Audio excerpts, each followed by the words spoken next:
খুবই গুরুত্বপূর্ণ একটি ভিডিওতে সকলকে স্বাগত জানাই। এই ভিডিওর যে বিষয়বস্তু সেটা হচ্ছে প্রাইমারি টেট 2014 থেকে নিয়োগপ্রাপ্ত প্রাইমারি 2020 রিক্রুটমেন্ট প্রসেসের অন্তর্গত 16,500 প্যানেলে নতুন মামলা সুপ্রিম কোর্টে। আমরা পুরো কেস ডিটেল সহ ব্যাপারটা দেখাবো, মামলার গ্রাউন্ড কি, এবং তাহলে 16,500 কি রিপেনেল হতে পারে, এবং তার সাথে নট ইনক্লুডেড চাকরি প্রার্থী যারা এই মামলাটি করেছেন তাদের ক্ষেত্রে কি চাকরির সুযোগ হতে পারে। পুরো ব্যাপারটা বিস্তারিতভাবে আলোচনা করা হবে এই ভিডিওতে। প্রথম থেকে শেষ পর্যন্ত দেখতে থাকুন। চ্যানেলটিকে সাবস্ক্রাইব করে রাখুন, পাশের বেল আইকন প্রেস করে অল করে দেবেন, তাহলে ইম্পর্টেন্ট যে আপডেটগুলো সেগুলো মিস করবেন না। যারা ফেসবুক থেকে বা অন্যান্য সোশ্যাল মিডিয়া থেকে দেখছেন আমাদের এই পেজটিকে ফলো করে রাখুন। শুরু করা যাক। তো প্রাইমারি 16,000 প্যানেল নিয়ে অনেক মামলা হয়েছে অতীতে, আপনারা জানেন, এবং অনেক মামলা অনেক দিন ধরেই চলে আসছে। যেমন সিঙ্গেল বেঞ্চে রিজার্ভেশন মামলা, সেই সিঙ্গেল বেঞ্চে রিজার্ভেশন মামলা আমরা দেখেছি, এবং সেই সিঙ্গেল বেঞ্চ থেকে এখন সেটা চলে এসেছে একদম মানে হাইকোর্ট থেকে সুপ্রিম কোর্টে চলে এসেছে যদি বলা যায়। তো আমরা পুরো ডিটেল সহকারে দেখাবো। তো তার জন্য আমাদেরকে যেতে হবে একদম ব্রাউজারে, কম্পিউটার ব্রাউজার আমরা ওপেন করে একদম ডিটেলসে দেখাচ্ছি আপনাদেরকে। তো এখানে দেখতে পাচ্ছেন আমরা ডায়েরি নম্বর এন্টার করেছি। ডায়েরি নম্বর হচ্ছে 34277 2024 অচিন্ত ধারা versus the state of West Bengal. আপনারা নামটা হয়তো শুনে থাকবেন এখানে। তো যারা মোটামুটি খবর রাখেন তারা এই নামটা হয়তো শুনে থাকবেন। তো ডায়েরি নাম্বার 34277 যেটা ফাইল হয়েছে কবে, 31/7/2024 9:18 PM, তার মানে জুলাই মাসের 31 তারিখে এটা ফাইল হয়েছে। কেস নাম্বার SLP নাম্বার যেটা 21156 এখানে দেখতে পাচ্ছেন আছে, এবং রেজিস্টার হচ্ছে 10/9/2024। ভেরিফাই কবে হয়েছে, 13/9/2024। তো প্রেজেন্ট বা লাস্ট লিস্টেড, অর্থাৎ এটা আগামী কাল লিস্টেড আছে, দেখতে পাচ্ছেন একদম 3 নম্বর সিরিয়ালে আছে। এবং honourable the chief justice, honourable mister justice JB পার্টিওয়ালা এবং অনারেবল মিস্টার জাস্টিস মনোজ মিশ্র, অর্থাৎ এনাদের বেঞ্চে আছে। তো মহামান্য সুপ্রিম কোর্টে আগামীকাল 20/9/2024 3 নম্বরে আছে, সিল নম্বর এখানে 3 দেখতে পাচ্ছেন। তো গুরুত্বপূর্ণ মামলাটি শুনানি হতে চলেছে সব কিছু ঠিকঠাক থাকলে, যেহেতু লিস্টেড আছে। এবং যেটা টেন্ডারেবলি আপনারা এখানে দেখতে পাবেন যে এটা কম্পিউটার জেনারেটেড ডেট হয় অনেক সময়, কোনো কেস ফাইল করলে বা SLP দায়ের করলে এখানে এটা টেন্ডারেবলি ডেট দেওয়া হয়, এবং সেই ডেটটা হচ্ছে 20/9/2024। তো এখন প্রশ্ন হচ্ছে মামলাটার গ্রাউন্ড কি, কেন এই মামলা হলো বা কেন এই SLP দায়ের করা হলো। এর আগে আপনারা জানেন যে প্রাইমারি রিজার্ভেশন সংক্রান্ত অনেক মামলা হয়েছে। এর আগেও আমরা ভিডিওতে দেখিয়েছি, সেটা 1 বছর আগের থেকে আমরা বিভিন্ন ধরনের ভিডিওতে সেগুলো দেখে আসছি।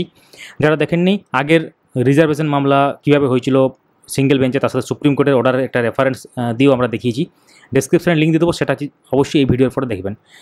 তো রিজার্ভেশন মামলার যেটা উদ্দেশ্য হচ্ছে, জেনারেল ক্যান্ডিডেট তারা মামলাটা করেছে, এবং তাদের যেটা বক্তব্য যে একবার টেট পাসের সময় যদি রিজার্ভেশনের সুবিধা নিয়ে থাকে তাহলে পরবর্তী নিয়োগের সময় তারা কেন রিজার্ভ ক্যাটাগরি থেকে জেনারেল ক্যাটাগরিতে সুযোগ নেবে, মানে রিজার্ভ ক্যাটাগরি হয়েও তারা জেনারেলের সিট কেন দখল করবে। অর্থাৎ একবার এখানে একটা কন্ট্রাডিকশানের ব্যাপার হয়ে যাচ্ছে, বা একটা মানে ভিন্ন মতের ব্যাপার হয়ে যাচ্ছে। কারণ একটা ব্যাপার আপনারা জানতে হবে, কারণ টেট হচ্ছে একটা টিচার এলিজিবিলিটি টেস্ট, আর রিক্রুটমেন্ট প্রসেস পুরো আলাদা।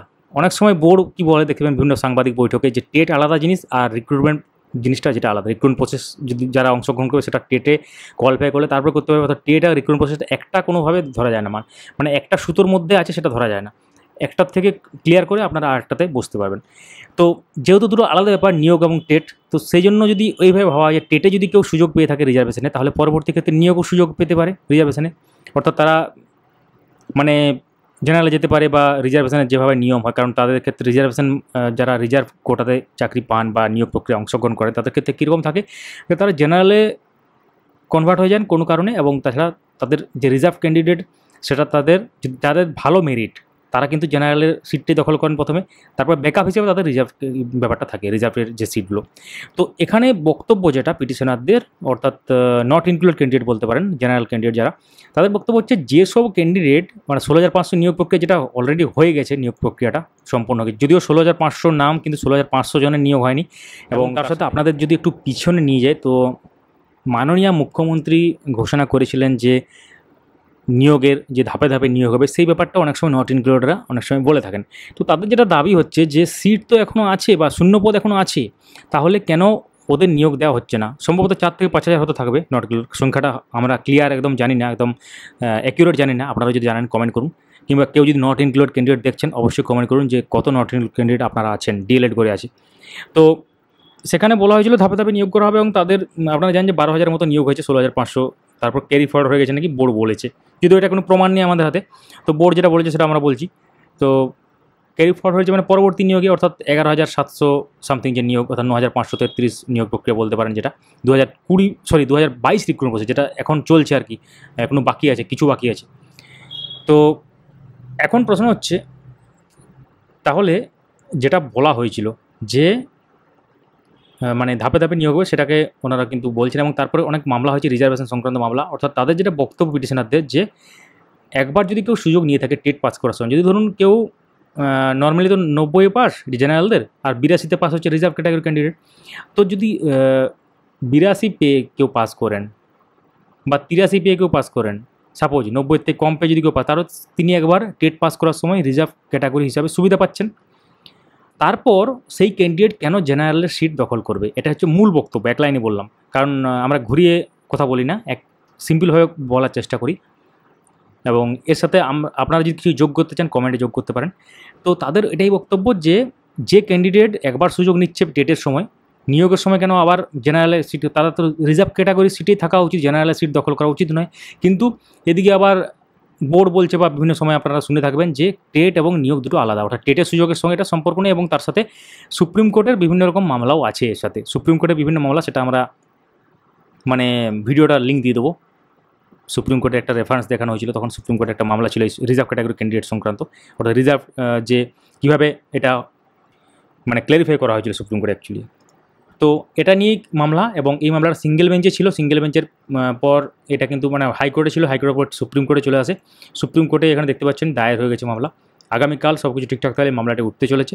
তাহলে কি এখন প্রশ্ন হচ্ছে রিপ্যানেল হবে? রিপ্যানেল হওয়াটা তো সহজ নয়, কারণ এর আগে সিঙ্গেল বেঞ্চে আপনারা জানেন যে, বা হাইকোর্টে যখন উঠেছিল তখন পর্ষদের পক্ষে যুক্তি ছিল প্যানেল এক্সপায়ার হয়েছে, 1 বছর পর প্যানেলের কোনো অস্তিত্ব থাকে না, সেই জন্য এটা নিয়ে কিছু হবে না আর কিছু। তো আপনারা যারা ইন সার্ভিস টিচার আছেন 16,500 মতো, তাদের চিন্তার কিছু নেই এখন থেকে।